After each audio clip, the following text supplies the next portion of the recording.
giving you the real from A to Z surrounding the Dallas Cowboys. News, updates, rumors, transactions, takes, and more. So strap up, Cowboys Nation, and start your day off with A to Z Sports. Live with Will Steele.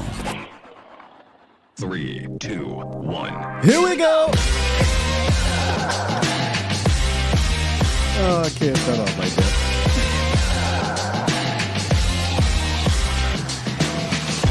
Good morning, good people. Welcome to A to Z Sports Live. We're streaming live on YouTube. We'll eventually be on Facebook, but of course, I am your host, Will Skywalker Steele. Boom!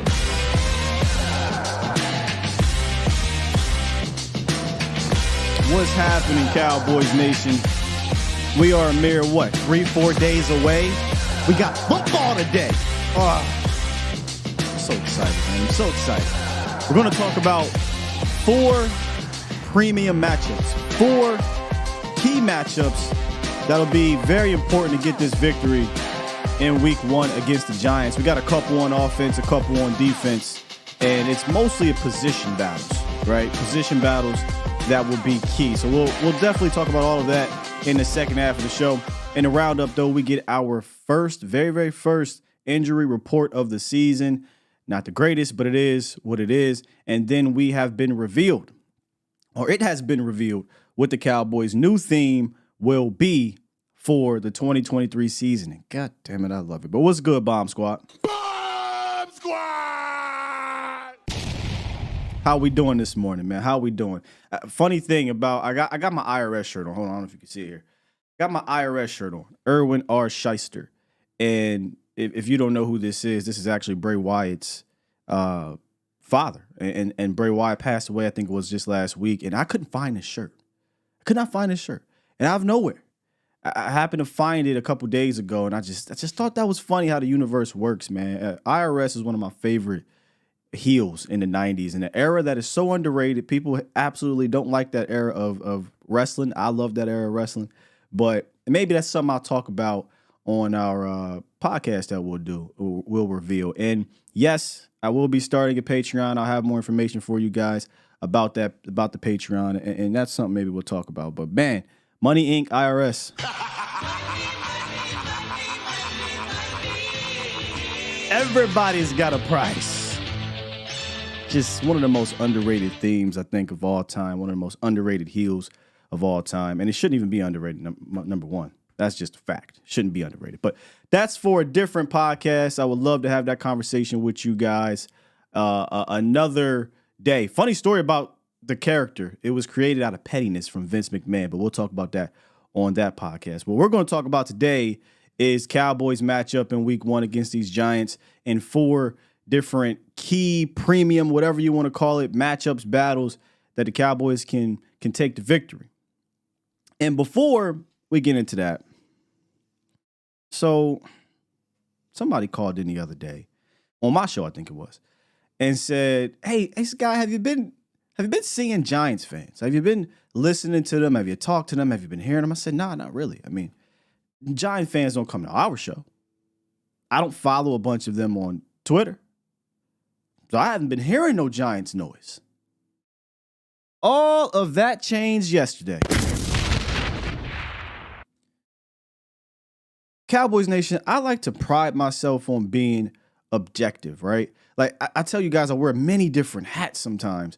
And the hardest part of doing that is not allowing homerism to take over or your fandom to take over being real. I try to be as real as possible. We come on here week in, week out. I'll break down an 0-16 team and tell you the things they do well that you need to watch for. And that's what we do. I've done it here for the last 3 seasons. But we go to Vash Labari Live show.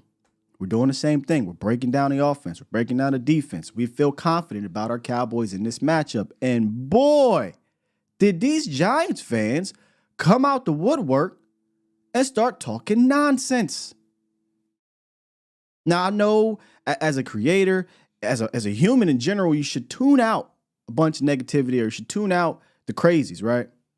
But I couldn't help myself when the caller called in yesterday, and this man said that the New York Giants offense is going to drop 40 points on the Cowboys defense. Excuse me for yelling. It just set me off. It just sent me to an entirely different level. Angry skies, what y'all call it. Yeah, it came back yesterday. I don't like to go there. Y'all know I don't. I give people a chance. And I sat back. If you watch the show, you know I sat back. Watch somebody live. About 3:06-ish Central on the volume. Monday through Thursday. But I couldn't take it no more. When you say crazy things like that, that's the nonsense that I'm going to fight back at. Whether it be something like that or something against a player or a team or whatever. I'm going to fight that every chance I can get because it's nonsense. And I'm being nice. And then you start seeing them on the Twitter, and you start seeing content creators coming at us for being confident because y'all ain't beat us in 10 straight times. It's a new year, Sky. I know it's a new year. We got better, Sky. So did we. We got specialists. We got dogs. I'm going to leave it at that. I know I said yesterday I'm going to leave the analyst hat alone. I'm going straight fandom. I'm going straight heel mode. But I'm going to continue to be me. I'm not going to let somebody send me sideways, okay? Week 1 is always crazy. You never know what's going to happen week 1. There is good things about that Giants team, and then there are weaknesses about the Giants team, and that's how we're always going to do this week to week. But I just had to put that out there. The caller who called in and asked if I had seen all these Giant fans, I did not until yesterday. So between now and tomorrow, we'll keep it objectively. But on Sunday, all that's out the window. All that's out the window. And Hill Sky. No, I'm just playing. Hill Sky's coming back. All right, let's get into the roundup real quick and jump into this news, an injury report coming out of yesterday. It's time! It's time! It's time! It's time! It's time! It is time for... It's time for the morning roundup. Round 'em up, boys. Let me talk to you. Paris can't. That got me fired up. But I was livid for the rest of the show. 40 points. Let me talk to you, Cowboys Nation. You can't see it, and my apologies for this, but we got our first injury report yesterday. Came out from all the insiders in the beat. They dropped this injury report, both sides, but we're mostly focused on the Cowboys here. And it looks exactly like we thought it would look like. Jordan Lewis is a full participant. He'll be ready to go week 1. He'll likely only be featured in dime packages if they even decide to bring him in, because with the Cowboys going with 6 safeties, you could easily slide a safety in there if they feel confident in the matchup, right? But if they need to throw in Jay Lou should be ready to go. But I'd imagine they're going to slow roll Jordan Lewis at the beginning of the season. But good to know he hasn't had a setback. He's ready to go mentally and physically for week 1 against the Giants. And he always plays pretty decent against the Giants, by the way. But he won't be the starter, and we'll get into some of these matchups later. Tyler Smith, Sam Williams, and Donovan Wilson all did not practice. Yeah, DNP. A DNP on a Wednesday, don't like it. But, it is what it is. These guys are working off to the side. Donovan Wilson and Sam Williams once again. I don't believe Tyler Smith was reported to be available at the time for the beat to be out there. But if I had to guess, man, I don't think Tyler Smith is going to play. Just talking today. And look, we've got thrown a curveball, by the way. I forgot to start the show off with this. It's Thursday, and usually we'll have Pat and OC Walker on from DallasCowboys.com. But last night, out of nowhere, Mike McCarthy threw a curveball, called an audible, and decided to do his press conference right now at 8:30 in the morning. So we weren't able to get Pat today, so we'll have Pat tomorrow, and we'll talk more about what's going on the injury front tomorrow morning. So make sure y'all tune in for that. But We'll know more about what happens after today, but I just don't feel good about Tyler playing in this matchup. More importantly, I shouldn't say more importantly because Tyler is very important. But what's going on with Dono? We were led to believe Dono would be ready. However, second practice, I should say, of the week has not participated yet. Today is a key day. It's a key day because Friday they're not going to be doing much at all. Usually Wednesday, Thursday are the heavy days. If Dono is not out there, I have a hard time believing he'll be going as well. And Sam Williams, turf toe, I just don't see it with Sam Williams. So we could potentially be without three key contributors Sunday night on opening day. So that's a little concerning there. The good thing is 2 of the positions that you could potentially be without are some of your deepest on the team, safety and edge rusher. If Sam can't go, you got guys like Dante Fowler who can get after the passer behind him, right? So, and then obviously Micah Parsons, D-Law, Dorrance Armstrong, these guys can get after it. So it's not something you would like to see, but if it were to happen, you should still feel good about your defense because your big dogs are still there. And then for the safety room, if Dono is not able to go, obviously we're 6 deep there. Your top 2 are still there.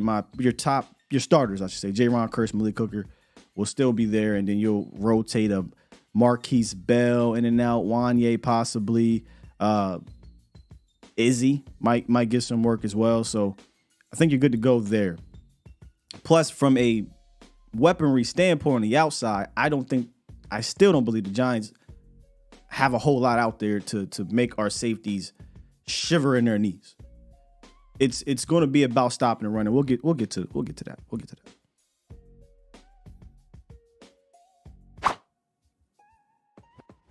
Carpe Omnia, also known as Seize Everything, is the theme for the Cowboys in 2023. I love it. I like it. And the players are bought into this. Mike McCarthy talked to the press yesterday about, what this, not just the Carpe Omnia means, but what this mural, what this presentation means. And if you can't see in this picture, you can just Google it. You'll see it on Twitter. You'll see it on the internet. It is essentially a picture of the 5 championship teams in the center, right up under Carpe Omnia with the trophies, and then 2023 and an empty picture frame in the middle. And they asked McCarthy, what does the empty picture frame mean? And this is what he said, quote, "It illustrates that pictures say 1,000 words, sure, but the reality of it is an empty frame is everything because it is all the possibilities, capabilities of what's in front of us. Are we going to do what we need to do every single day that we can possibly do to fill that frame and be a part of history and tradition for the Dallas Cowboys?" I love it.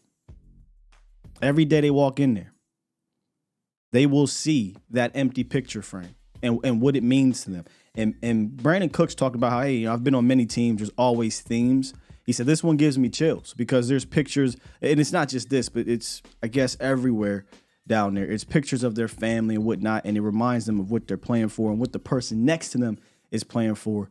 And another theme that we're hearing is that, hey, look, it's not just about the culture we're building. We've established that. We have a great culture. Now it's about going out there and seizing everything. Bro, we got the kicker.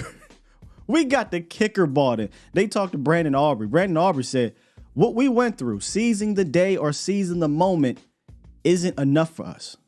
We want to go out there and seize everything. I absolutely love this theme. One of my favorites. And then the presentation is pretty dope. And as you guys can see, there's that Sikh warrior up there. And a lot of people had some questions about what that meant. And shouts out to I and Jess and Christy Scales. Girls Talk, Boys Talk yesterday.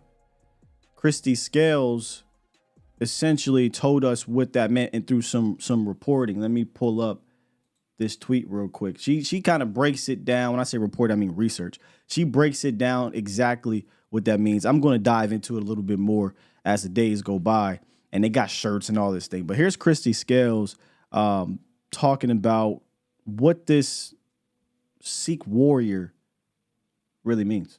Christy, there's some questions circulating on Twitter. And I knew you would dig to the bottom of this for us.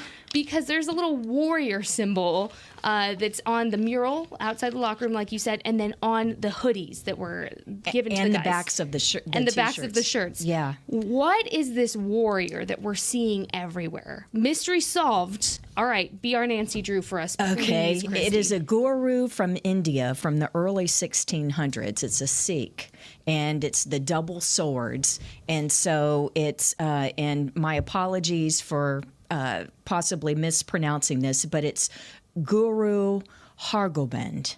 And he is the one that constructed the immortal throne. He became the Sikh guru at the age of 11, inheriting his father's pious legacy and the misery of the oppressed masses. And so he had this army of saint soldiers, and so they were fighting tyranny.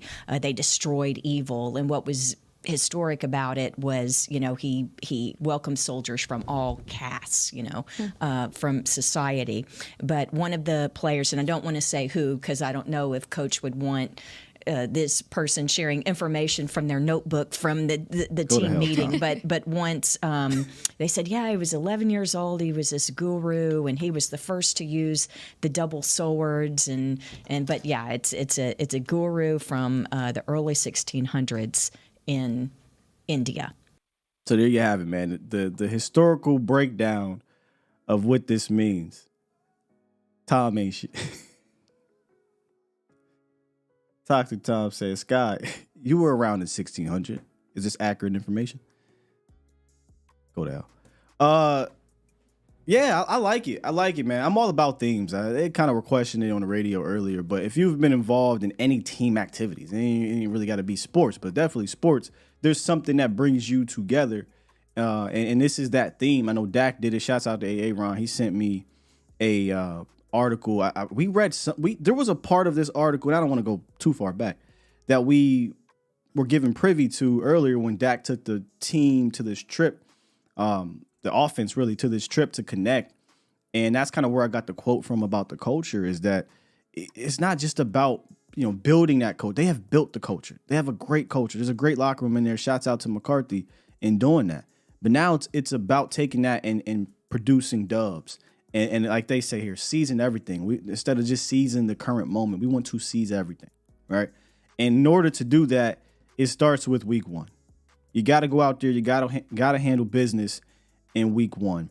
And I want to get to our matchups today. By the way, I forgot to drop the phone line. If you want to call in, you can. 351-999-3787 is a call-in line. And I'm going to get to my first matchup to watch prior to getting into the line. So go on, come on in and just hang around. What's good, bro? Vosh Lombardi in the building.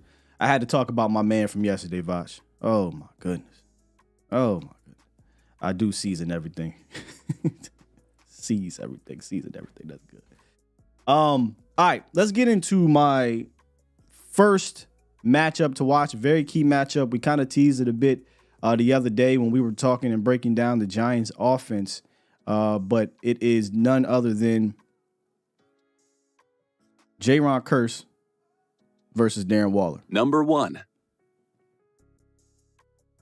This is a big matchup because the Giants added a guy that should help affect the rest of their offense in Darren Waller, more so than Jalen Hyatt. Jalen Hyatt's a rookie. He'll have his shots. And there's a slight history, right, with this matchup. Not a lot of history, but there's some history. And J-Ron actually talked about that. But last time they played together or played against each other, Darren Waller had 2 receptions, I believe, in that first half against the Las Vegas Raiders a couple years ago. And then he got hurt, as he normally does, and he was out the game. But it's week 1. He ain't hurt. He's healthy.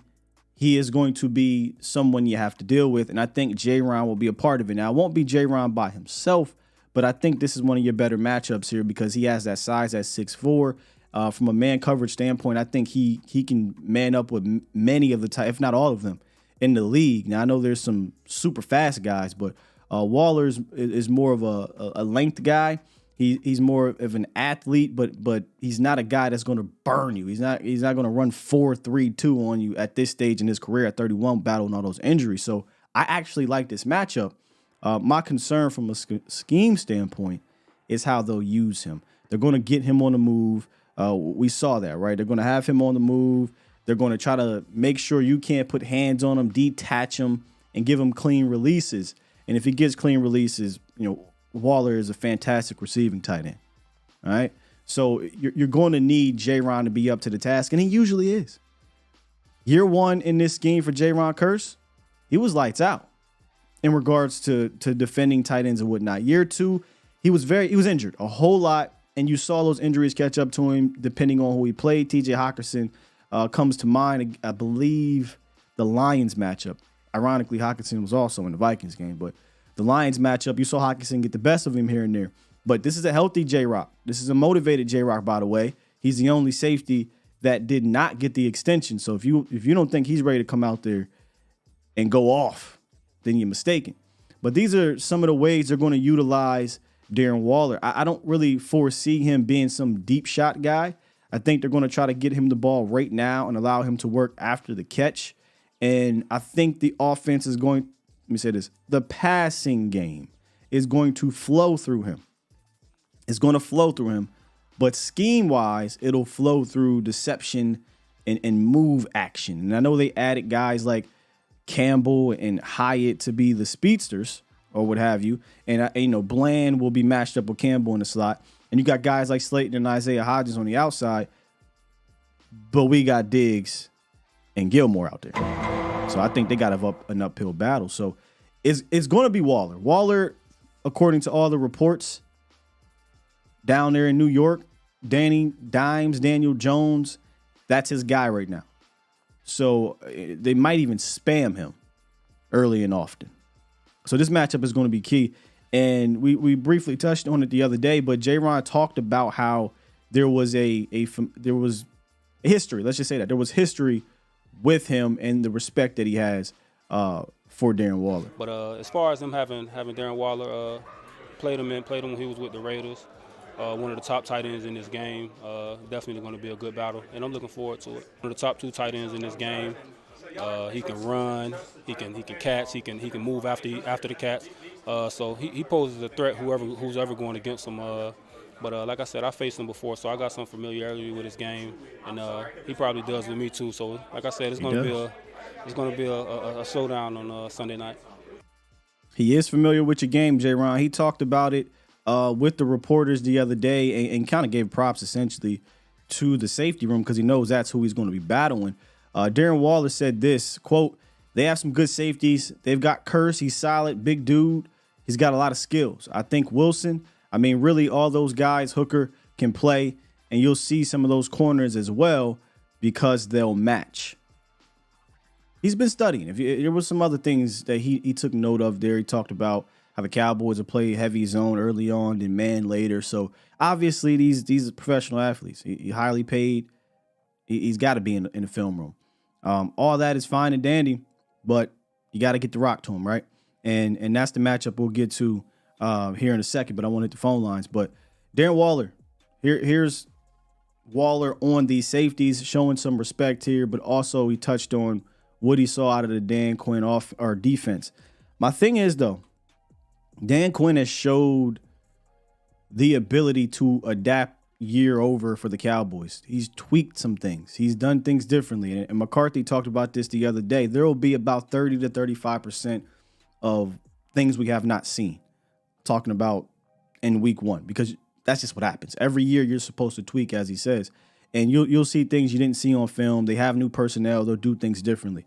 The same can be said for the Cowboys too, right? There will be things that Dayball and Kafka and Waller and Jones will not have seen on film. And I'll go all the way back to what Micah Parsons said months ago. He said essentially, I'm going to be playing 8 different positions, and we're cooking up a lot of different things, et cetera, et cetera. I think it's why you see 6 safeties here, light linebackers, LVE getting slimmer and trying to do more edge things. There's going to be 30 to 35% of this defense that they will not have seen either. And I don't give a damn about your specialists when you got a bunch of dogs those specialists are going up against. So, Vach made a great point the other day where, look, I respect the hell out of Dayball. I respect the hell out of, Shanahan schematically, right? I respect those guys a ton. But let's not act like Dan has not got the best of them really in what is it, 4 matchups.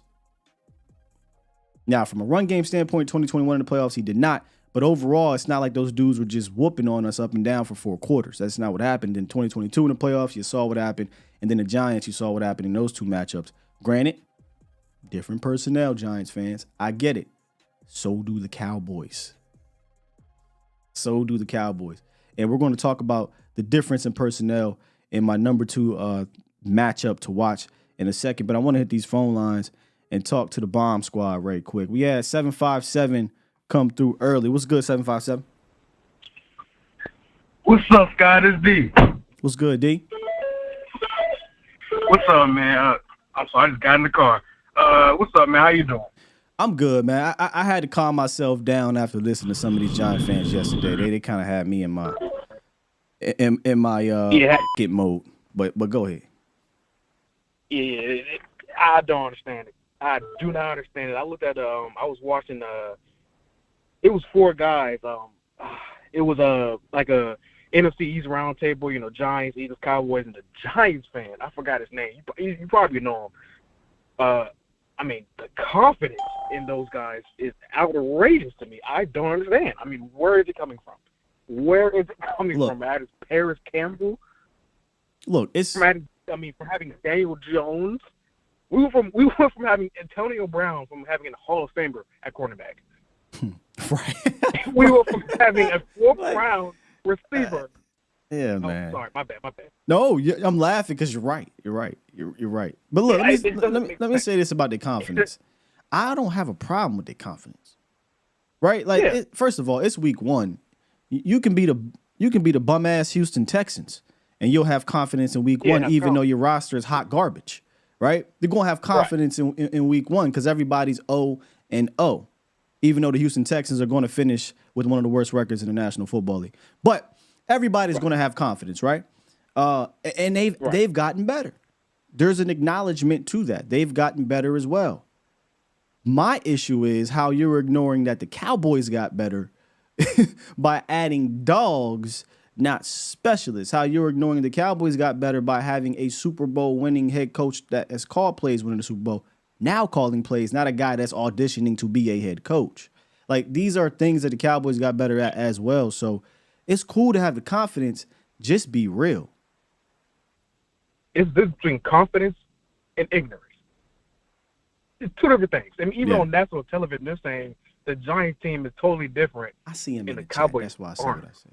Which I just don't understand. You have Mike McCarthy instead of Kellen Moore calling plays. Big difference to me. Huge you have difference. Brandon Cooks instead of Noah Brown. Big difference to me. You have a healthy Michael Gallup instead of an injured Michael Gallup. Big difference to me. Defense is different. The offense is totally different. It's not the same offense. And now you're going to get the best defense in the NFL. I don't get it. I don't get it, guy. Hey, man, look, have all the confidence in the world, bro, but just be real is all I'm getting at. Be real. Exactly. Yeah, man, I'll let you contact. I'm gonna let you get out of here. I just want to say my prediction is probably 38-6. That's how I'm feeling. Damn. Hey, I hope you're right. Fuck it. I hope you're right. Got me feeling really excited. 50-6. How about that? Hey, look, man, don't let it be 50-6, because then whoever that dude was, I think his name was Chef, he ain't gonna like me on the show no more. Tell you that much. Oh, I don't care. You don't have to like me. Right. Fuck him. How about that? Fuck him, guy. Hey, dog, I told you, if this thing happened, I'm going to lose a lot of fans and a lot of friends. I'm just telling you right now. I will be in jail right with you. Trust me. I will be in jail right with you in Dallas. Trust me. I will be in the next cell right across yelling, Sky, I'm right here. Trust me. I will be there with you now. Yeah. Because I live in, I have to deal with Commanders fans. I deal with my own family because, It's this Where you between, live? you know, Where you? casual Oh yeah, I fans. see I here feel like Newport old News. fans- Oh damn, bro. Yeah, you up Oh, there yeah, it's too. bad out here. It's Yeah, bad out here. yeah. Most of my friends are Eagles fans or Giants fans. My whole family's Cowboys fans, but most of them are casuals. You know, they know the team, but they don't even know what this Zach Martin plays. They think he plays center. So I mean, I have to deal with a lot of casual fans and keeping them on track about this team. It's hard out here, but I'm doing it. And it's guys like you, Sky, Botch, Rome, who are guys who are like-minded, who I can go to look up to, who I can go to see. Like, hey, they talk like me. Hey, they know football. Hey, actually speaking facts. Hey, they're actually talking about football and not just things to create headlines or things to create juice and looks. You know what I'm saying? So I really appreciate you guys. Yeah, no doubt, man. I appreciate the support, bro. Oh yeah, man. Salute. Hey, don't get it twisted. I can wear that hat too. Here we go. Y'all missed it, but he said, "Here we go" in the back. I could wear that hat too. I've worn that hat for so damn long, but I'm doing this as a profession. I can come on here and just wave the pom poms every single day, and you won't get quality content, in my opinion. But that's a whole different discussion. Talking football, and let's continue to talk football. And get to my number 2 matchup to watch. Number 2. And that is this Cowboys interior defensive line against this Giants interior offensive line. As I was doing this, right, I started off with Jonathan Hankins versus JSM, right? Or JMS, John Michael Schmitz, a.k.a. John Jacob Jingleheimer. And then I was like, no, I got to include Mozzie. No, I got to include Osa. I said, shit, I got to include Glowinski. Got to include the entire Giants interior line. So I said, screw it. We're going to go interior D-line versus the interior offensive line. All that window dressing that they do, and they do it well. I acknowledge that. Acknowledge me. I acknowledge that. They do the window dressing well. All that shit don't matter if there's going to be pressure in the face of Daniel Jones, if there's going to be congestion in those running lanes for Barkley and company. And I think that starts with Jonathan Hankins. I do. I think that starts with Jonathan Hankins. Mind y'all, they did not see Jonathan Hankins in either one of those matchups. By the way, a former Giant. So if you don't think he's going to come out there and want to show his worth, you're crazy. Did you see what he just did to that man? Anyway, Hankins showed you, I think, what he can mean to a defense that has to play against an offense that does a lot of window dressing, that gets the quarterback on the move, that does, a lot of pins and pulls and all this stuff. He did it in the playoffs. He showed you his importance. And he's going to have a dogfight, or I should say, John Jacob Jingleheimer Schmitz is going to have a dogfight against Jonathan Hankins. That is a rookie who I like coming out, by the way. So I have nothing against him. And from all reports down there, he's been one of their best, if not their best rookie. And apparently he's already their second best offensive lineman on the team. That should go and tell you what that means for that offensive line, by the way. But Jonathan Hankins healthy is not one to mess with. This is a rookie going up against a grown-ass man with mortgage and kids and a contract to play for, who already went out there and showed you he can deal with double teams. He can cause congestion in the lanes. He can push the pocket. What we like to call, he can cause accidents in the backfield.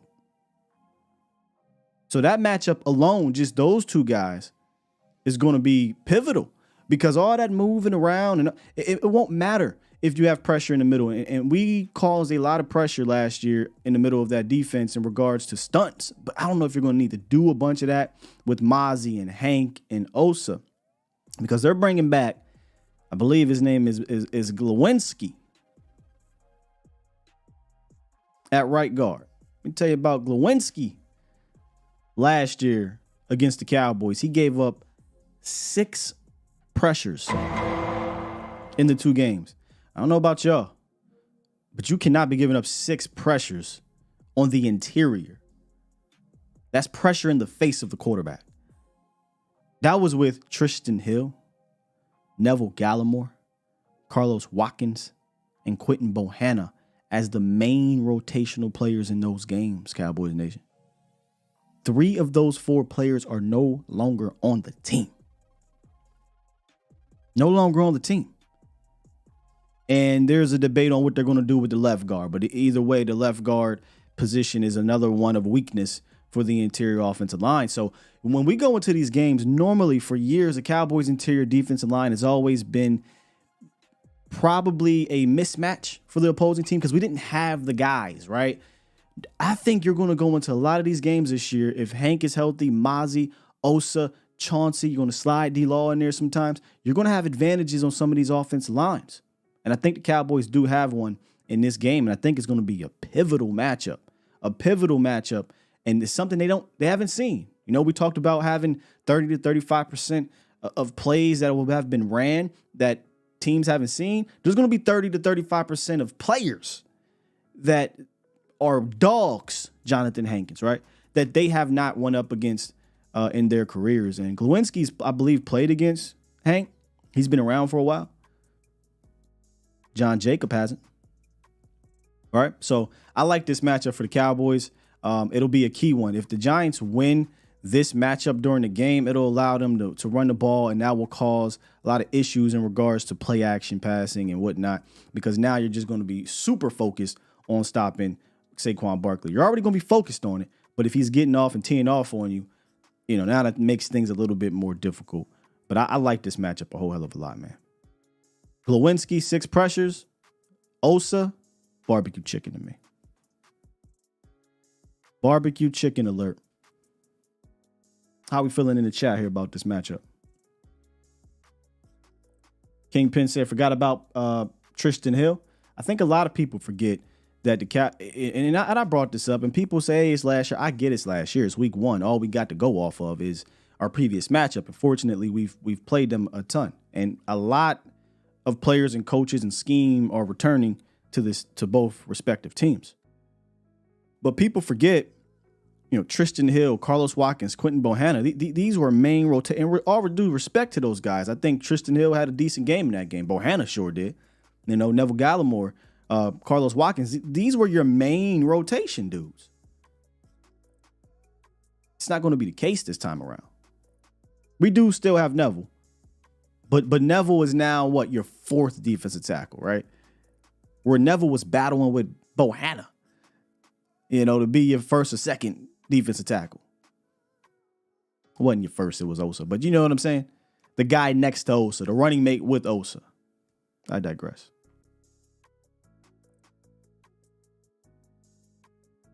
Let's get to one of our regulars, man. What's good, Marcus? Good morning, Scott. What's good with you, sir? What's good with you? What's up, man?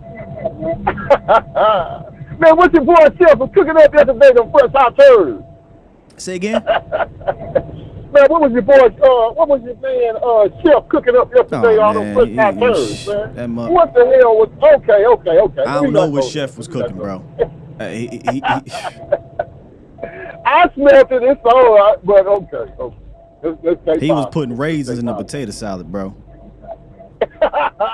So yeah, hey, that's how these Coast, they sold off. They sold off themselves. Hey man, how much do you see Mozzie playing today? I know Hankins is going to be the. Go ahead. A healthy amount, 100%. Yeah, and it's gonna be. Do you see them playing Mozzie and Hankins together? Because what I would like to see them force Daniel Jones to throw the ball. And if you're going to play if you're going to play light behind your defensive line, then you're going to play a lot of DBs. But they're going to do that anyway, but you're probably going to play a lot of safety. I would like them to put a lot of defense. I hate to take Osa off the field, But I mean, there comes times you want to have both of them on at the same time. I don't hate it because look, I mean, Osa is your pass rushy guy, right? He can get busy in the run from time to time, but let's be honest, he's your pass rush guy. So if it comes obvious rundowns, we're goal line situations, we're 3rd and short, 2nd and short type things, yeah, you can put those guys out there for sure. Talking about Mozzie and Hankins. Yeah, I would love to see those two together right there. And just, hey, look, you guys not running today. You're just not doing it. So even with the misdirection that the Giants are probably going to try to employ on that, if those guys are in the middle of the defense again, you'll have enough guys that are behind them that can run and find make plays. So that's kind of what I'm hoping happens, that we get a healthy dose of Mozzie. They played him a lot, Mozzie, in the preseason. Mm-hmm. So I do think they want to invest some time getting him on the field playing as much as possible. So I would love to see them. He's playing, bro. He's their backup to Hank. Hank's not ever going to play 50, 60 snaps, right? You're likely going to get now look, to Hank's credit, I mean, he was playing like 30 snaps a lot with the Raiders, and he played it a few times in Dallas, but I don't see him playing no 35 snaps week in, week out unless he's just so dominant where you can't take him off the field. But he's got a guy in Mozzie now where you can kind of give him that blow and he can kind of recuperate and then go back out there and be 110%. So I think we're going to see Mozzie at the very least 15 to 25 snaps in week 1. All right, but hey, that'll do it for me. That's all I really need to see. I want to see this boy get out there and do some things. And there's no better teacher than experience. So he gets out there and he can go out there and make a good showing like I know he's going to do. We'll be fine. Because again, this is ridiculous that we're talking about this being a contest. But we have to. We got to respect the opponent. Hey, there you go. The opponents don't. Fear no one. Respect everyone. Yeah.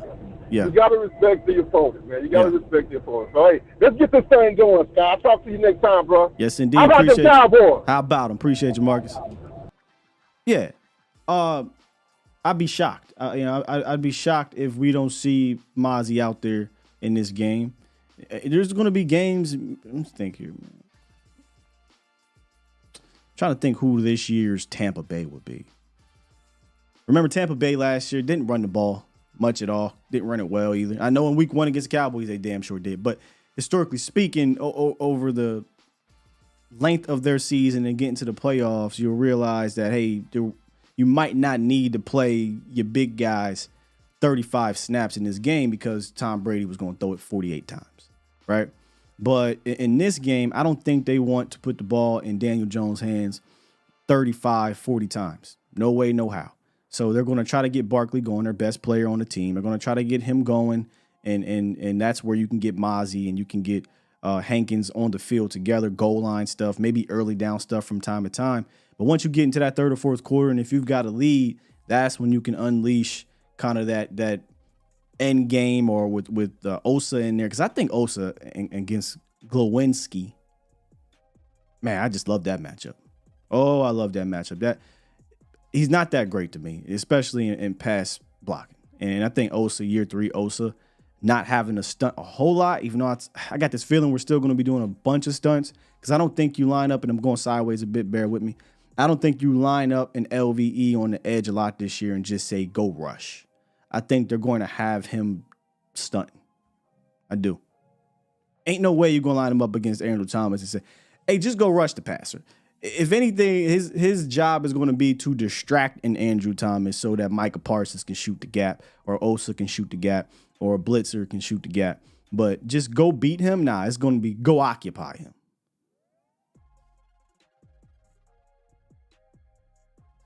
Let's talk to the original OG, B Bird. What's up, man? Not much. How you doing? How you doing, Dave Scott? I'm doing good, man. Fired up for this game. Hey, so I think I heard congratulations are in order for you, correct? Yes, indeed. Yes, indeed. Congratulations are in order. Brother. I have joined the club, bro. Yeah, well, welcome. And look, any pointers you got for me, man? You got my email. You know how to reach out to me. I will, and I'll just tell you this, man. 100% put everything in. No plan A. Only plan A. There's no plan B, because anytime you spin on plan B, it's taken away from plan A. So, yeah, just go all in on it, man. That's what I tell young folks, man. Y'all don't realize this, but B Bird is giving me a ton of life advice early on in my career in this industry, but just life in general too. So I definitely lean on you, B Bird. I'm serious. Hit me up. Yeah. No problem, brother. Hey, so last year in the playoffs, the Cowboys had the second worst wide receiver core in the playoffs. The only one worse than that was the New York Giants. And to me personally, they haven't done a lot to fix that. They did draft Jalen Hyatt, but he's a rookie wide receiver. And they got Paris Campbell. Yep. But I still feel like they're very mediocre at the wide receiver position. And I just think that, when you have a quarterback and you decide that it's your franchise quarterback, now it's time to put things around. And we kind of seen what happened last year when you take away, Amari Cooper and put out a hurt Gallup, and then you put out a Zappa rookie and have a system there that's very hard to, adjust to coming out of college. So, and you had Brown there. So not knocking Brown, but he was 6 the year before. Then now he ends up being a 2, and it's just what it was. And so we kind of felt that when we played against better defenses like the 49ers. But so I think that's going to be an issue for those guys in the game against us, because now we're even better at cornerback and, better in the secondary. So, and one other thing I'll tell you this, and before we get off, I think what's underestimated is that we got a grown man calling plays with McCarthy. I think he's going to be setting up things to build off things, and I think, and he has a purpose for all the plays. It just won't be something that you're digging in the bag, pulling out with no purpose that have no rhyme or reason. So I think that those two things, man, I think that we're really underestimating what a grown-up play caller can do for this offense, man. Just somebody that's been there, seen some things, mature, patient, and, somebody that respects the running game, and somebody that's offense coordinating and win games, not to get a head coaching job. Man, you in my head, B-Bird, because I was about to say somebody that you often say is not auditioning for a head coaching job. Correct. And if I could say one thing before we leave, man, and this is something that's been on my mind, this is for down the line. I really feel like where Mike McCarthy is going to pay dividends is against the 49ers. Because I think that DeMeco Ryans and the 49ers definitely have the players. They're already one of the best defenses, but they also had our number. And so whenever Kellen made a move, DeMeco made one, and then Kellen didn't have anything else, man. He didn't know how to counter that. And so that's why we look as pathetic as we did last year. So I think that, man, I don't even want to talk about that. I know that's further on down the line. But I just wanted to tell you, I think Mike McCarthy is going to pay dividends, and we're gonna see it Sunday, man. And I'm gonna get off and continue to listen to you. All right, man. Appreciate you, B-Bird. Hey, all right, bro. There's so much to that, in my opinion. And I noticed it when I reminded myself, when I was looking at after draft season, I happened to just go look at some film of Randall Cobb, because he had mentioned Deuce Vaughn and Randall Cobb. And I'm watching the film, and I happened to stumble across the 49ers, week 3, something like that, 49ers-Packers game. And I said, you know what? Let me stay here. Let me go watch some more 49ers versus Packers. And I go look, and you see the success that he has had against the 49ers. McCarthy has called plays against, and I know that's a long time ago, but what I'm getting at is that defense arguably was better than this 49ers defense.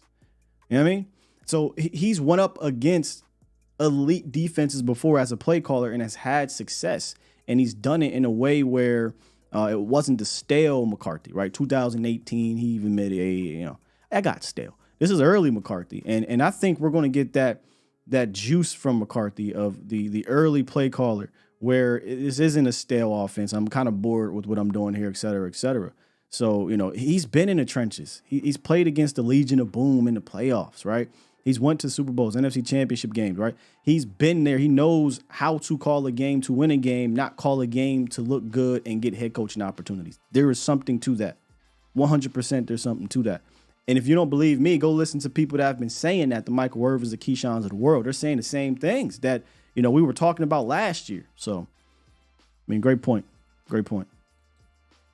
Let's get to my third matchup to watch as we switch now to the Cowboys offense. And we briefly touched on this yesterday. Number 3. And somebody just dropped it in here.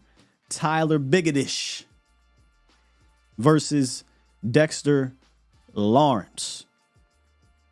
I'll just run back the number of Dexter Lawrence that if you guys missed it yesterday. We got some new people possibly in here today. So Dexter Lawrence has an absurd stat where he has 43 pressures from the nose tackle or one tech position, meaning lined up right over the center or shaded to the left or right. 43 pressures. That laps everyone else in the National Football League by a lot. The second most pressures is 13 from that position. So he is a handful to deal with, and we have that experience, though, to go off of between Dexter Lawrence and Tyler Biadasz. It was a fight. It was a battle last year. The first round, I thought Dexter Lawrence got him a good bit in the second round, but I don't think that Biadasz died at all. I don't. He gave up one of his hits in his few quarterback hits in that second game. But if you go back and look, and I know there's going to be a Leonard Williams playing next to him. There's going to be a Azeez Ojulari. There's going to be the Kayvon Thibodeaux. Like, they're all going to be available. There's no doubt about it. That the defensive line the Giants possess is a really good defensive line.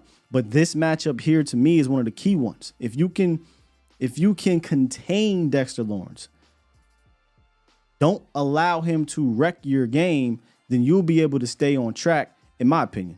You'll be able to stay on track offensively because you don't want, just like we talked about with Hankins, right?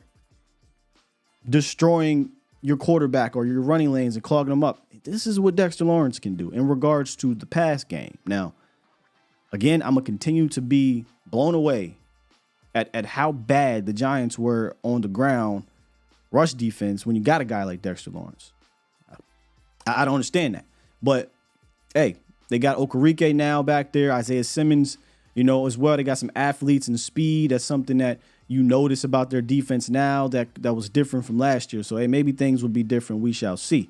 But 100% their defense, when it comes to personnel, because I think schematically it starts with Wink, but when it comes to personnel, it begins, to me, and ends with, what Dexter Lawrence can do to any center, but specifically the Cowboys center and Tyler Biadasz. So from a pass game standpoint, he's going to be rough. From a run game standpoint, I think what you'll see with Shoddy is we'll do a lot more zone things, especially on the outside. We absolutely crushed them rushing on the outside with some of these orbit motions and getting Tony Pollard on the edges, and then that set things up on the inside. In both games, we had success. So, look, I get Leonard Williams is back. He's healthier. I get all that. And he's a handful too, right? There's no doubt about it. They got studs on the interior. But to me, it begins with that man, Dexter Lawrence. Big Dex.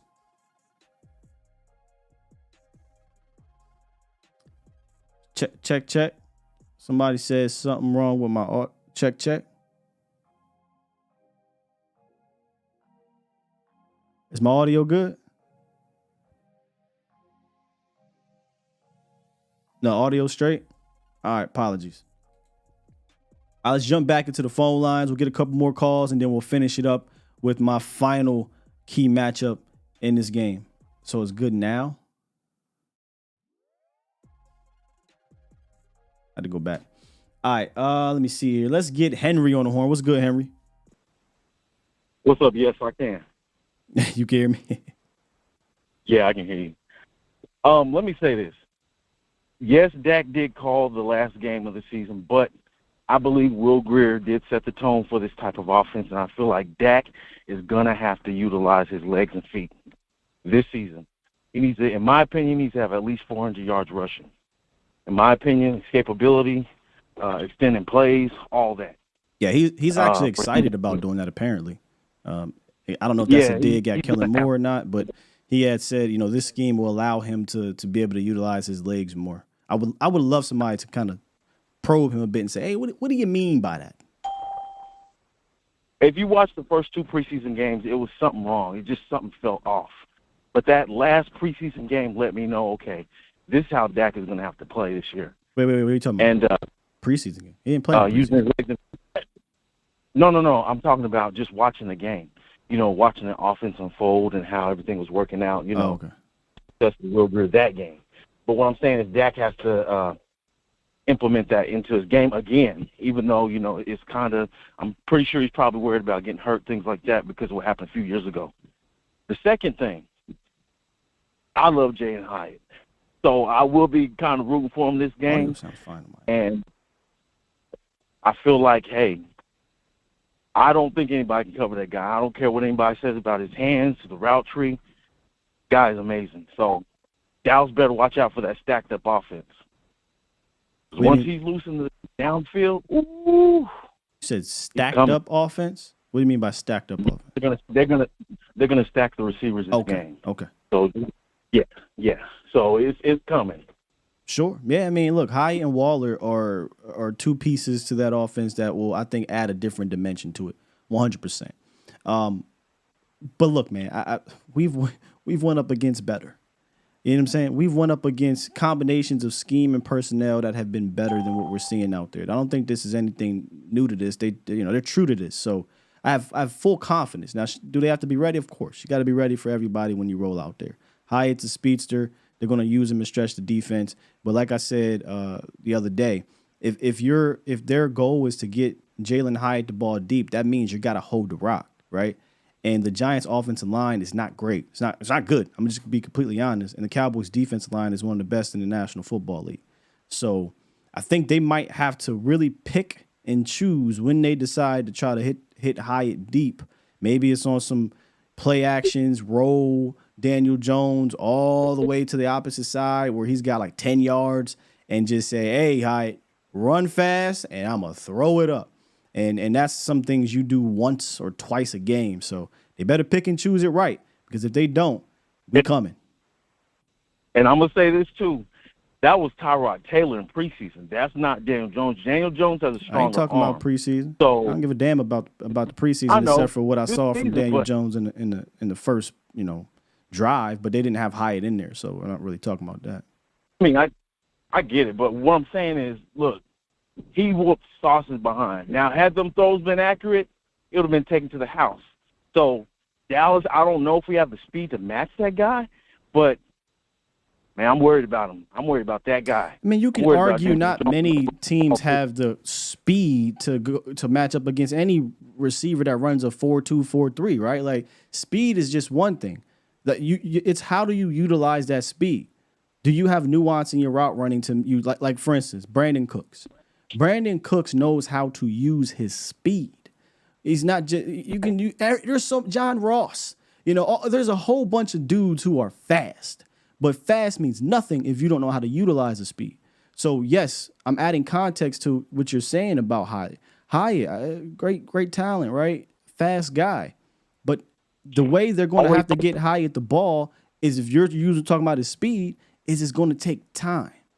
So will he have time? I like my chances. I like my team's chances. I don't know if you're a Cowboy fan or not, but I like my team's chances. No. Oh, okay. I wasn't sure. I like my team's chances if they want to send Hyatt deep to getting to Daniel Jones, right? So, I like Dan Quinn against this receiving core, this quarterback or whatever. I like our chances here, but I respect his speed for sure. All right. Well, that's it, man. Just wanted to share that. Sure. All right, man. All right. Yeah, this is Hyatt's first game of his life in the NFL. And I'm sure they're going to have packages. Good player and everything. But, I mean, we're not talking about Odell Beckham Jr. here, right? We're not. You know what? Try it. That's all I'm going to say. Try it. Might get one. Maybe it works out for him. Awesome. Maybe he's Deshaun Jackson. I say good luck. I want them to, caller. I want them to drop back and say, Hyatt, just run. Now, will it be just that simple? Probably not. Because they know damn on well Hyatt is not going to just beat somebody at the line of scrimmage like a Diggs and like a almost call him Stephon. Stephon Gilmore. Thinking of Stephon Diggs, Stephon Curry. Of Gilmore. Might get him on the move the same way they did Waller. Like they got Sauce or whatever, right? Some of that XFL, CFL type of stuff. It might get off. I say good luck. Please take 3 to 4 or 5 seconds to try to get the ball off to him downfield. Sure. We coming.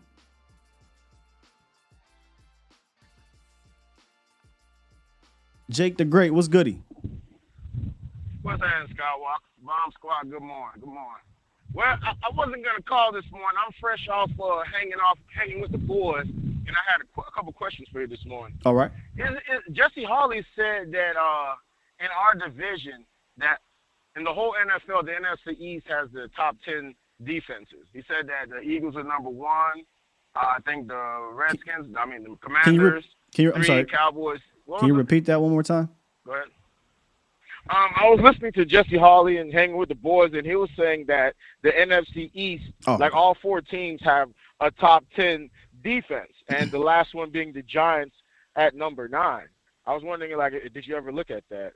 Is he saying that's what he expects them to be this year, or is he saying from last year? Well, from Pro Football Focus, they got like the Eagles number 1 D. I think the Commanders number 3, Cowboys at 5, and the Giants at number 9. I don't know if you haven't looked at that yet. I don't know what you mean. Looked at what? Is this from last year? Is this what they're predicting? Is this hey, we're predicting the top 10 defense of 2023? Like, what? I guess so. I guess that's what it is. I guess they're saying that the Giants are like the 9th ranked defense heading into the season. So on that, I was going to say, like, I'm very confident that we're going to win that game. But I'm wondering, like, are we being set up, like, if we don't whoop them? Because I don't think we're going to whoop them with the care about that, bro. defensive line that the Giants have. I don't care about whooping. Yeah, exactly. I don't care about whooping. Right. Because I was just looking at it like kind of like a setup. Like, if we beat the Giants 20-10, I can just see the news headline, oh, Mike McCarthy's offense is, you know what I'm saying? Yeah, my bad, man. I don't know what's going on in the chat. Is the audio fine? Oh, the chat got you going? Well, no, like people are saying the audio or something. I'm not really sure what's cracking here, but yeah, I look, man. I'm in the middle of nowhere. It might be me. Not you. It's still me. I don't really get into top 10 stuff. I respect, if you've been watching my show, you know I respect Wink Martindale. I even said this on Twitter. I like Wink Martindale. What he was able to do with, in my opinion, a very average talent-wise defense last year was impressive. When you say top 10 defense in what? Because you know how I feel about the pillars, right? Top 10 in what? Top 10 in pass yards, top 10 yards in general, top 10 what? But we talked about what they were good at last year, and that was, red zone stuff, third down stuff, pressuring the quarterback, blitzing a whole lot. Yeah, it's a challenging defense. There's no doubt about it. But Eagles, Giants, Washington football people, they all are challenges, I think, to our offense because of what they possess up front. So yeah, I mean, I respect the hell out of them for sure. Okay. And the last thing, just in case Tyler Smith doesn't play, who do you think should replace him at guard, do you think? And I'm going to let you go. And great show as always. Appreciate you, Jake. For me, and I said this on a couple different outlets, for me, it's probably going to be Awesome Richards. And I talked about this a little bit with Lando. Shouts out to Lando. Long term, I'm grooming TJ Bass to be my next Connor Williams. Play left guard, play right guard, right? Hey, play a little bit of center. I want him to become my next Connor Williams. You might look at me sideways, or Connor McGovern. Apologies, Connor McGovern. You might look at me sideways and say, Connor McGovern, we want him better than Connor. Fine. I'm just saying if that's his floor, this is a victory. This is an undrafted free agent that if he's able to step in and keep your offense going in the sense of your offense doesn't suffer because he's there, it's a win. It turns into a starter for a year and a half and he plays some significant snaps early in his career. That's a win. So I'm grooming TJ Bass to be my swing guy. But because TJ Bass did not play a lick of left guard during preseason, a lick of left guard at camp, it was exclusively right guard. And we just found out about the injury on Monday, meaning you only have Wednesday and Thursday to really prep for real practices. I think in the short term, you roll with the guy that's been playing there, and that's most likely Awesome Richards. So short term, this week, you probably roll with Awesome. And I'm an Awesome at left tackle guy. But Sky, TJ Bass played on the left side. I get it. I do. He did play on the left side 10 months ago, 12 months ago, whatever it's been. He has not done that yet. And if they are working him there this week, that will be, 3-4 days before the game. So I think it'll be awesome, but they are going to be looking. I hope it ain't Chuma. I don't think I want Chuma Edoga in there. But either way, like I said the other day, man, I'm just not – it's not something that I like. But having the guy that we're about to talk about right now back on that left side makes me feel better about it. And that guy we're talking about in my last key matchup to the game, Number 4. is Tyron Smith versus Kayvon Thibodeau. So having him back, man, on the left side, I'm going to keep saying it, is such an underrated thing. It's such an underrated aspect to this game when you're playing a Wink Martindale. Because we know that Wink is going to challenge your offensive line, mental capability. That's what he does. He's going to play looky here and I'm coming there. And we saw that Tyler Smith struggled a lot with that in the second matchup. Tyron's seen everything. He's been around the block. It's week 1. He's healthy. He should be good to go and sharp from a mental standpoint. Physically is where it's like, okay, I hope the beating on his body has not worn him down to the point where he's a liability. But I feel confident that if he is physically ready to go and it's early in the season, he'll be good to go. Now, the individual matchup, Kayvon Thibodeau, this is key. It's very key because this is the blind side, right? Dak Prescott. And Dak saw one of the most pressures, if I'm not mistaken, the entire season was in that second game against the Giants. And a lot of it had to do with Kayvon Thibodeau. A lot of it. Now scheme got to him as well, but the matchup just wasn't there for Tyler in that game. I actually like this matchup for Tyron. Tyler was the other guy, but I like this matchup for Tyron. And this is no disrespect to Kayvon Thibodeau. I mean, he's fantastic. He's second-year stud pass rusher, but he's going to give you a mix of, power and burst and motor. And I think where Tyron is going to probably struggle with anybody this year is just that stupid speed off the edge. I think Thibodeau he's more well-rounded. He's not a kind of a one-trick pony. And I like Tyron with that. In fact, a little bit more worried about Ojulari just getting to the edge and going as opposed to Thibodeau. But Thibodeau's going to play a lot over there. And if he is over there and he does get the victories on Tyron, that will be a problem. Because now you're dealing with, if you're, again, we're talking both sides. If the Cowboys win this matchup and win Tyler's matchup, you're good to go. But what if Tyler Biadasz? But what if Dexter is getting the pressure and Leonard's getting the pressure? Now Kayvon's getting pressure. There's nowhere really to run, in a sense. And I do feel confident about this offensive line, even without Tyler Smith. Because I think the offensive line right now, even without Tyron, is better than any given point in the season last year, starting. Any given point. So this is my last key matchup to the game. And it will be pivotal for Tyron to kind of reach back into time and be that Tyron that we know. Y'all remember the Sunday night football game years ago. Tony Romo driving down fourth quarter, and you had two different plays in that game. Shouts out to that great wall. Tyron Smith, Ronald Leary, Travis Frederick, Zach Martin, Doug Free. And he gave Tony like 10 seconds. If we get some of that action in this one, boy, will be trouble.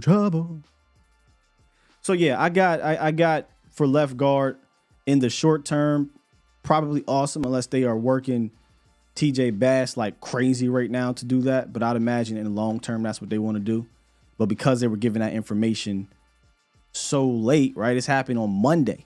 You've got less than a week and only 2 practices to prepare. You likely go with the guy that's been more comfortable over there, especially if you're going up against Wink.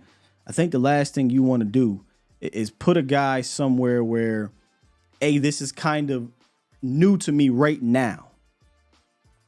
Because he's going to test you.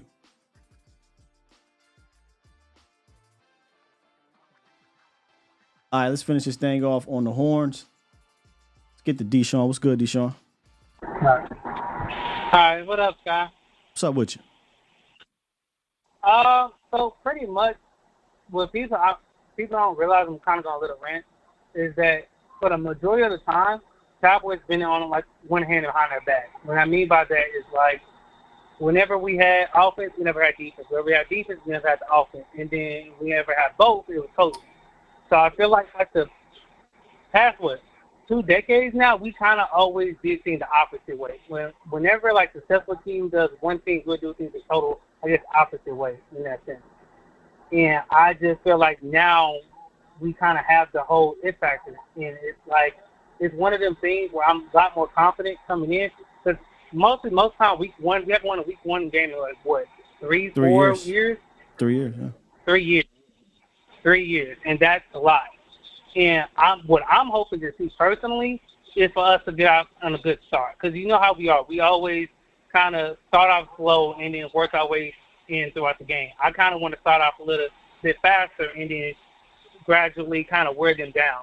Because me, I feel like they're going to be hyped. It's week one. Everybody's going to be excited. What they're going to want to do, they're going to want to make this a muddy game. Me personally, I want to make this a game of we're up. Now you have to do something that you're uncomfortable with. Sure. And even if they have like the receivers and the Jalen Hyatt, which I was hearing the other callers talk about, which I agree he has speed, but you can only use speed needs time. Like in order to utilize it, you have to have time. And Mike is not going to give you 3 or 4 seconds to be able to sit in the pocket. And he didn't have that time last year.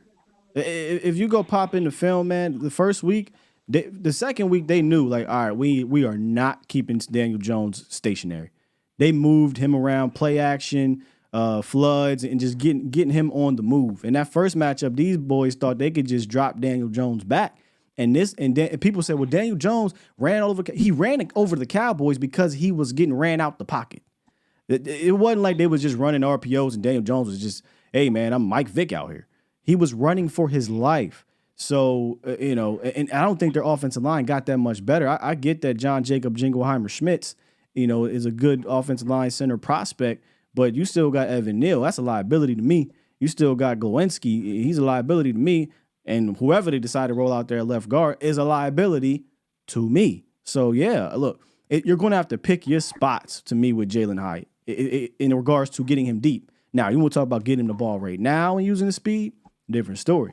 Getting him the ball deep, all right, like I said, he might get you. He might get you. But I'll take my chances on Micah, D-Law, Osa, and them boys, Sam, Dante, Dorrance, getting to Daniel Jones before you get a chance. And then me personally, the X factor to me is Osa.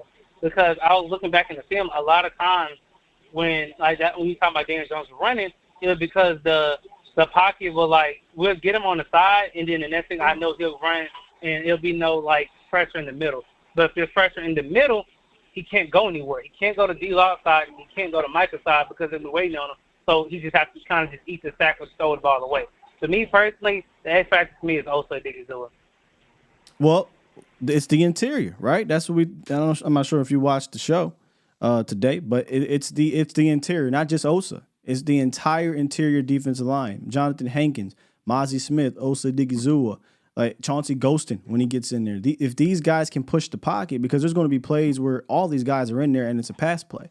If these guys can push the pocket against, I think, a suspect interior offensive line, it's going to spell trouble. It doesn't matter who it is, honestly. I agree. And then I guess my last point, my X factor on offense is Tony P. Because I feel like if we can kind of enforce him. Is that what you said? Yeah. Yeah, I said the X factor. Shit, he one of the main dudes. Usually when I hear X factor, I'm thinking like a guy that's not an obvious guy. But anyway, go ahead. Well, only reason I say that is because it's I know with Tony Pollard, they're thinking, I know, because being honest with you, Scott, we've been into the Deuce Vine thing for so long, the Kool-Aid, is that we're forgetting that Tony Pollard's our number one PG. Who doing that? Man, hey, a lot of people doing that. What you mean, Scott? I'm seeing left and right what Deuce Vine and this and that. I'm like, no. Yes, a lot of people have been talking about the whole Deuce train. And there's a difference of talking about it and difference of talking about it and saying, well, forgetting about Tony Pollard. What Cowboy fan is forgetting about TP? Hey, Twitter's a dangerous place, ain't it? Because I said, you're talking about Twitter, yeah. I get Twitter is something. I tell you that. Yeah, so that's me. That's all I got. But that's my little X factor. I'm hoping he get 100-yard rushing and like maybe 50-yard receiving on him, and I'm be cool with that. There you go. X Factor Tony Pollard. All right. But I'm gonna tell y'all something right now, Cowboys fan. If you one of them dudes he talking about, hey Law, where you at? You out your goddamn mind. Ain't no way, hey man, TP for real. I don't know what y'all doing forgetting about TP. Look, if anything, to me, Deuce can be an X factor. Yeah, Deuce can be. Now, here's the thing about playing the Giants. We've had success against them before. So you can't say something like, oh, we got Deuce and Rico, different juice now compared to Zeke. Zeke didn't need his juice against them. He didn't. It just wasn't a thing. But we got juice after juice after juice now. And, in regards to TP, Rico, and Deuce coming in that game. But it'll be interesting. It'll be interesting. And Zeke had really good games against the Giants last year, actually. That thumper mentality, I think, played well. I think there's an underrated aspect to Rico's game in regards to that. I said this the other day. I said it on Twitter. I said it with Cowboys Experience in the UK. Guys, I said there's a barbarian-ish vibe to Rico. He's not Marion. Rest in peace. But there's this angry runner vibe to him. When you look at Marion, you don't see a 235-pound, 250-pound Ron Dane, type of guy. But boy, he run like it. He run pissed off. He run angry. And every time I see Rico and he get that head of steam, man, and he plants that leg and he dips his head down, and I'm not trying to say because of the dreads, nothing like that. It gives me angry runner vibes, So I'm kind of excited to see him be involved in this lineup here. One more, then we're going to end it with none other than Magic City. What's good, 804? What's going on, Scott, man? First of all, man, keep up the great work, bro. I've seen your progression over the years, bro. Thank you, man. And I'm proud of you. Thank you, all sir. Right? Yeah, no doubt, bro. We got to support each other, man, because mainstream media will have you believing otherwise. Boy, bro. you're pulling your hair out, dog. Bro, they'll have you thinking you crazy for what you seen. True, right? Yo, that's real. Yeah, man. But let me tell you something, bro. Dak Prescott is going to carve.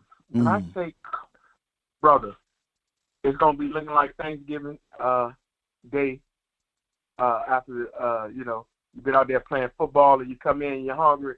It's going to be one of the situations. He's going to carve that Giants defense up, bro. And it's not going to be pretty. He's going to carve them up, bro. It's going to be ugly out. I hate to use this giant fan that called in, but apparently this is a consensus across the board. This Giant fan called in and said, "Hey man, we got specialists, and the Giants offense going to drop 40 because we added Paris Campbell and we added Waller and in my head I'm like, yeah, but we added Brandon Cooks, and we got Jake Ferguson now at tight end that already leapfrogged your entire defense last year, right? We got Deuce Vaughn that's going to be getting involved. Hell, we might even see Kevontae Turpin get the rock in his hands in the open field. Now, on top of already having, CeeDee Lamb and a healthier Michael Gallup, on top of Jalen Tolbert taking that next step. So, yeah, I get you added what you added, but so did Dallas. Are y'all forgetting that? Bro, let me tell you something, bro. If we just feature Tony Pollard in this game, bro, we gonna kill him. That man, bro, I don't understand. I don't think people understand how much of a weapon he really is if he used right. I agree. If he's used right, bro, I'm telling you right now, he could be, and people might think I'm crazy, he could be an offensive player of the year candidate. I don't think that's crazy. I don't think that's crazy, bro. This is how I think he should be used. Austin Eckler. Just like Austin Eckler, bro. Just like there ain't no way you can tell me you watch Austin Eckler and you watch Tony Pollard and you don't think he can be that. bruh. Hello. Just got to feature him, bro. And I'm gonna Bruh, keep it a why bean. not? Can I say something real quick? And this is me removing. Bro, And I hate doing this, right? I hate doing this because these are human beings. These are real people. But let's just be real, bro. They not re-signing Tony, right? Like they're probably not going. They're probably not going to re-sign Tony. So I don't think so. Yeah, so I think you should 100% be looking to especially in big games. You should be looking to feature him heavily. Not every game. Absolutely not. And I think I said this weeks ago. You don't want to get into to playoffs and Tony Pollard and touch the ball 350 times, right? Now he's worn down. But if you get into these division matchups or you get into these swing games, and it doesn't always have to be running the ball, bro.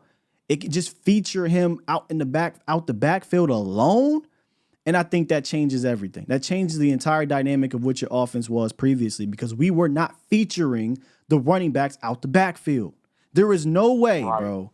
No way Tony Pollard should only have 39 receptions as a career high in his 4 years in the league. That is criminal. Criminal, man. Especially if you know his background at Memphis, that man was a receiver first. A lot of people don't even realize that, bro. Yeah. So you know the hands are there, bro. Yeah. The hands are there. Like, it's crazy. Like, it's criminal. Like you said, man, how they underutilize that in the years past, bro. Ain't going to happen now. They have to. It ain't going to happen now, I'll tell you that much. When it comes to the West Coast, they're going to be looking to get him the ball in space. And that's something that can mess up Wink this weekend, right? Where he's blitzing a whole lot and sending all these goofy looks. All right, now, your leverage better be on point whenever you decide to drop back Kayvon Thibodeau in space against Tony Pollard. Oh, yeah. That's what I'm saying. Absolutely. Oh, one more thing, bro, before I hang up, man. One thing to keep an eye on now, the weather. I don't know if y'all saw the forecast. Ooh, good point. Good point. Yeah, I saw the weather, and I'm like, yo, they said like 50-some% chance of rain or something. So that's going to be a key aspect, man, to look out. I mean, it's football shit. At the end of the day, you got to play. Right. But that can slow down the offense. Yeah, I'm going to touch on that.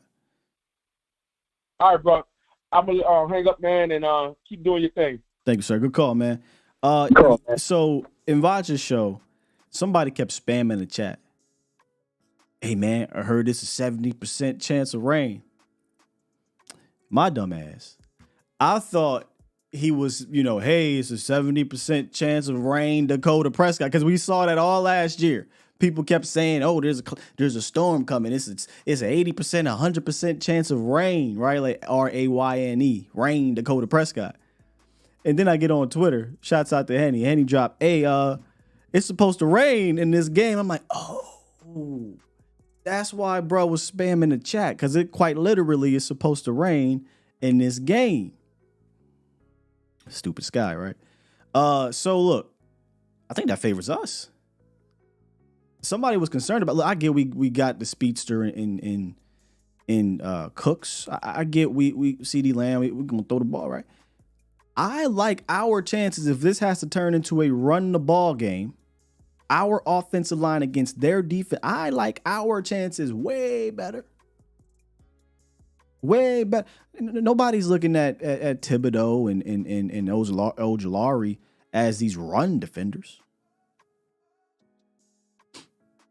Hell, I'm not even looking at Dexter. Like, look, man, I'm just saying Dexter Lawrence is big dude and he's tough, but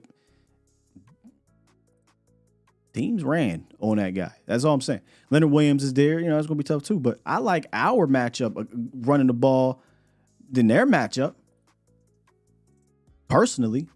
Because you know what we did? We came into this year saying, hey, we loading up to stop it. We bringing back Big Hank. We going out and getting Mozzie. D-Law already the best run defensive end in the league, in my opinion. We got better speed back there. They got better speed too. We got better speed in a Damone Clark. J-Ron Curse, one of the best strong safeties against the run. I like my chances better than a Glowinski, Evan Neal and whoever the hell else is going to be next to John Jacob Jingleheimer Schmitz. I like our chances. So, look, I get it, y'all. It's not great to air that thing out, but our offense is different now. Our offense is not, hey, we dropping back, let me see what's deep and then work our way back down. Our offense is, hey, we're going to work these intermediate routes. We're going to work these short routes and make you cheat. Then boom, right over the top.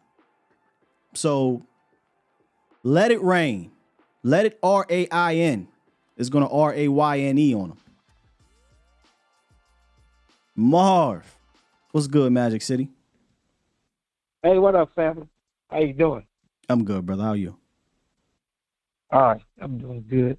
The guy was talking about in the defense. He's talking about the top 4 D linemen. The defense. Oh yeah, somebody hit me up on. Was that you who hit me up on Twitter? Meant to get to that. So somebody. Okay, somebody hit me up on Twitter to clarify what Jake was talking about. Apparently, Jesse and them on there were talking about the top 10 defensive lines, and they had Philly 1, the Washington Football People 3, Cowboys 5, and the Giants 9. So I do, like I said, I think the front 7, the front line, whatever, we have some of the best in the National Football League. So I agree with that. Yeah, I'm not gonna put Philly first. The other Mar, appreciate you. The first. Now I will put I'll put the Washington 2 D tackles first, but I ain't putting no damn Philly. Come on. Well, so I think they were talking about the entire D line, though, Marv. Like, I would agree with that because, Josh Sweat and Reddick, and then they went by the sacks. Then, if you gonna go by the sacks, Dallas came second. They should have been second. Then. I don't think they went by the sacks. I just think they went by their eyes. Like, I mean, give me that Philly defensive line over that Washington defensive line because they've got Sweat and they've got, Hassan Reddick that are terrors off the edge with the depth they have on the interior. I think that's obvious, right? I mean, look, Washington's ain't bad. I'm just saying, like, they have a Sweat, but they don't got that combination of defensive ends. And Brandon Graham, hell, we didn't even talk about that. Fletcher Cox, it's definitely Philly in regards to those two. Yeah, but we'll see how they do since they lost they best middle guy. He played for the Niners, so we'll be dealing with him in Week 5. Yeah. Yeah, he played for San Francisco now. So, but another thing, I was listening to you yesterday when that one guy came over. He said they're gonna put up 40 on him. Yeah, man. What defense he think we got? I don't know, and that's what pissed me off, Marv. Like, bro, I get you love your team. You're gonna cheer for your team, or root for your team. You're gonna ride for them, cool. But do you think you're playing the 2020 Dallas Cowboys defense or something? That's what he think he's playing. And a lot of Cowboys fans don't understand. I'm gonna tell y'all Cowboys fans something. If y'all know football, y'all listening. Number 21 just made Dallas defense a number 1 defense. Talk to him. Let me say it again. Gilmore, that corner, just made Dallas D-line. It ain't no, okay, I'm going to look over here. If he do that, I'm going to look over here and then go right. He gets sacked. Yeah, because Mike will come. Ain't no number 3 over there no more. Mm-mm. And number 21 would bait you into throwing interceptions. If y'all watched them practices, did you see how he was checking our receivers in practice? I was just watching how he was checking. Y'all see, they don't watch football still. That guy know how to cover. He was trying to bait Dak Prescott. I said, this guy is cold-blooded. I see why he's won quarterback of the year. And everybody in the NFL know that, except the dumb Cowboy fans. Well, the dumb Cowboy fan is not really Cowboy fans. They say they are. They Fairweather fans. Because they want us to lose. Yeah. Yeah. They just want us to lose so they can got something to say when they come on your show. Yeah. And I'm going to give the other guy. This ain't the guy, Tennessee, when he torched Alabama corners. Bro, this is pro football. Oh, Hyatt. Yeah. Hyatt is going to get destroyed. Do you know these corners know how to do technique? If they play Bubba run, or he probably won't even get off the line. By That's the what- time he get off the line, the quarterback is running for That's his what I'm life. saying, Marv. This ain't no Talk college to him, football. Marv. Talk to him. That's what I'm saying. Yeah. Like, look, he might pop you. Like, you might get popped. They might do a play action and trick you, and you end up having time because your defensive end on a naked boot done bit too hard. So now he's like, "Oh, I got the time. Yeah. Just throw it out there." It might happen. But if it don't, he getting sacked or he gonna have to run, bro. Like, that's just how it's going to happen against this team. Maybe again, I don't know who they play week 2, week 3, whoever the hell else. But against this team, Micah Parsons and D-Law and all these boys that get after it, bro. Okay. Anytime about speed, let me say again, the receiver for the Philly is faster than him. Deontay, what's the guy? Smith. You know, yeah. Yeah. Smith is faster than him. You know what I'm saying? Smith is faster than him. And then you got the receivers from the Redskin receivers is faster than him. The guy ran a 4.4 in the coach car. This guy keep acting like Let me high. tell you, man. Let me just tell you, if Hyatt, any of these dudes, to be completely honest with you, are going to beat you in this game consistently at the very least, or some pop plays, some splash plays, it's going to be based off of scheme. It's going to be getting in play action, rolling out, and you got Hyatt running a deep over into a bunch of space. You're just saying, hey, Hyatt, I need you to pace your release and then take the hell off and just run to space, crossing the face of the safety or corner, right? That's what it's going to take. Just straight dropping back or straight play action dropping back. I don't see it, bro. But that's how they're going to. They don't have the receivers to win one-on-one in this matchup, in my opinion, like consistently. No. So I think it's going to take scheme, and they got a respectable scheme. But I've seen that front not be able to deal with the Cowboys front on a consistent basis, and that wrecks everything. That's right. And you said the good thing. Hankins didn't play against them. And I'm going to tell y'all something. 97 is going to have 2 sacks up the middle on his game. On 97 going to get 2 sacks. Yes. He's getting 2 sacks. They're going to be in trouble because this dude going to be running for his life. Because he didn't have Hankins. We replaced our weakest link, that corner, and our safeties. And the linebackers, oh, my God. That speed. Our linebackers run 4.4s. They 4.4, they fast. And even LVE got faster. I know. So this guy worried about some height. When I heard this, I said, this guy, who do you think this college football, Alabama? Man, come on, man. This stuff is not happening. You know what I'm saying? So I'm not worried about it. The Cowboys are going to be dangerous. And like you say, the screen game, they'll probably throw like 10 screens in this game. This is something they never seen either. But They do this. California throw screens.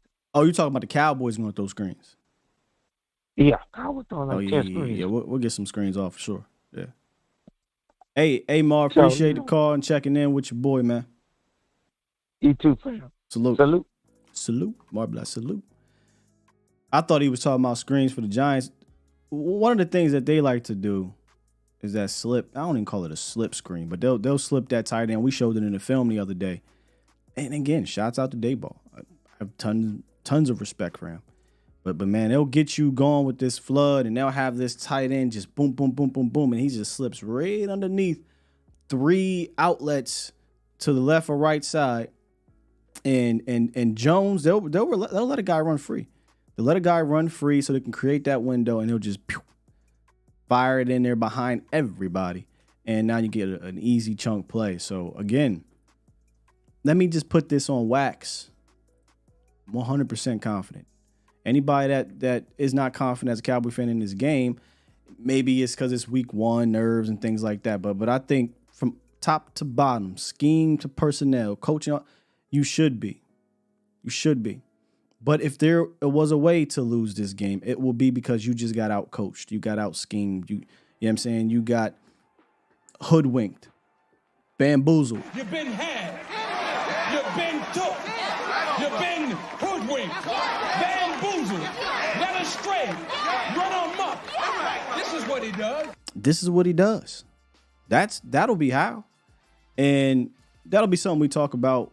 We're going to do this weekend on the Game Day Live, and it's going to be a theme throughout the weeks. Cowboys win or this is how Cowboys win, this is how Cowboys lose, those type of things. Because I think this team can run up against anybody, but there's always weaknesses and chinks in the armor, and if a team attacks it enough, things can break. The levees can break. So that'll be it to me. Deception.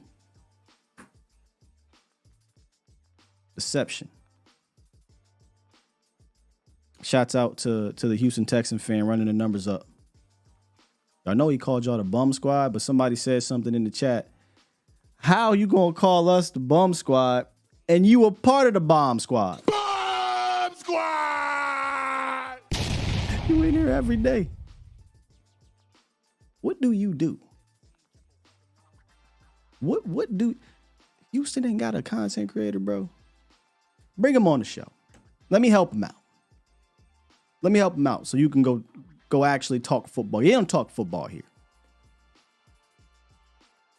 You like a toddler when it comes to sports. You know, you give him your phone to play games. I don't even give him a coloring book. We give him the phone. Hey, go play some games, man.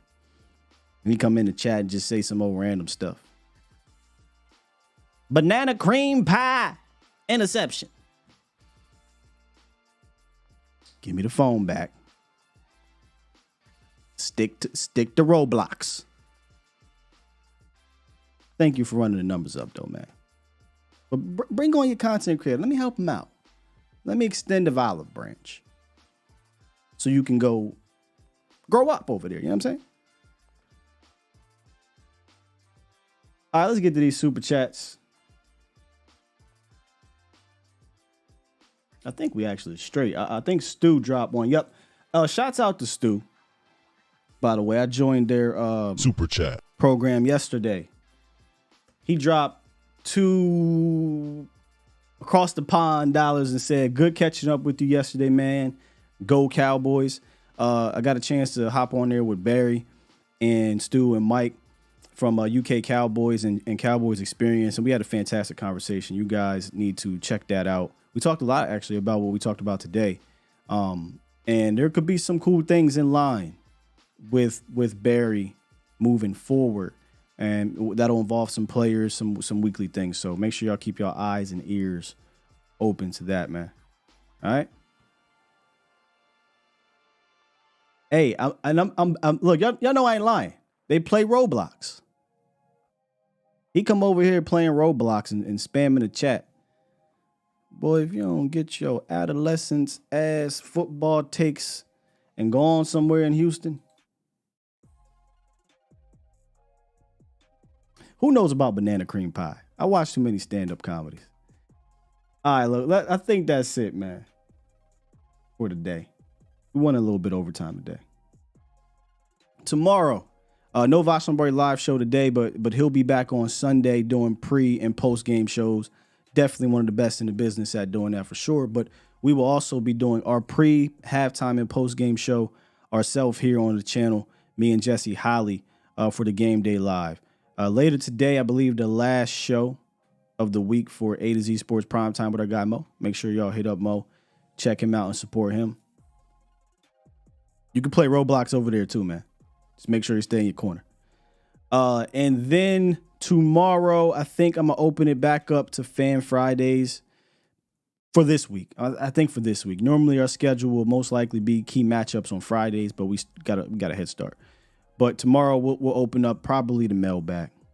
I want to hear from some folks that haven't got a chance to get their voice heard either through the chat or through the phone lines, and we'll answer some questions heading into week one. Maybe we'll do some superlatives or some preseason award predictions. We'll make it fun. We'll make it fun tomorrow. It's that time. It's football on Sunday. We done talked it all up for 6 months or whatever it's been. We need a day to kind of just relax a little bit before we tense back up on Saturday. So I have something good for y'all. And then, yes, Toxic said he's going to try to call in and pick 6 tomorrow. I didn't know they had a call-in dip. But I will be joining Nix and O and Mary and Spoonie. I think they got Dom in there now. It's a whole cast of Cowboy content creators and fans on one of the, I think personally, more underrated shows. But I'll be on there with Authentic, a Giants fan, tomorrow evening. So make sure you check that out. But before all that, come check me out in the morning for the final show. I'm trying to find that button. Y'all know it is. All right. That'll do it, man. I'm going to go ahead and push this button. Push the goddamn button. It is. We out of here, man. Of course, Rich. That's what we do. Look, hey, Rich, they almost had me going sideways, that Giant fan, but I'm gonna keep it a buck. I'm gonna stay real to what I do. I'm gonna let them phase me. Appreciate Tobo Tie dropping the banana cream pie super chat. Just made me laugh. If you want to know what that is, go watch Cat Williams, man. We out of here. Love you. Peace.